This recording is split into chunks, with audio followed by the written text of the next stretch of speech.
L'exposition de Charlie Chaplin dans l'œil des avant-gardes s'intéresse à la façon dont le cinéma de Charlie Chaplin a directement été cité dans les œuvres des artistes de son époque, mais aussi comment, dans le cinéma de Chaplin comme dans les œuvres des artistes du début du XXe siècle, on trouve une communauté d'intérêt qui s'intéresse aux mêmes thématiques.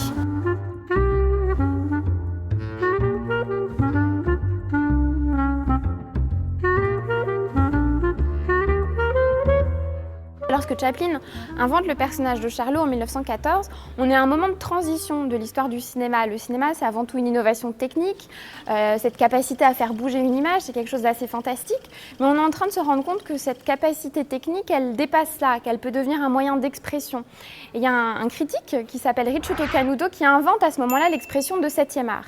Il l'invente en 1909, le personnage de Charlot n'existe pas, mais quand il prend connaissance du cinéma de Charlie Chaplin, il y voit la confirmation de ses théories. Il dit bah oui voilà, c'est un art, la preuve, on a un artiste.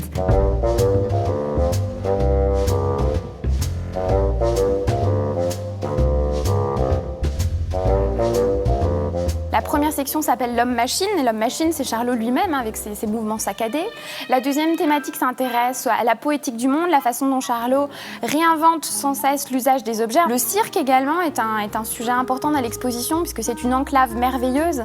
Et la dernière thématique qui s'intitule l'absurdité de l'histoire et qui souligne la dimension engagée du travail de Charlie Chaplin et des avant-gardes puisque ça fait vraiment partie des caractéristiques de ces mouvements du début du siècle de porter un regard critique acéré sur la situation politique et économique dans laquelle ils évoluent.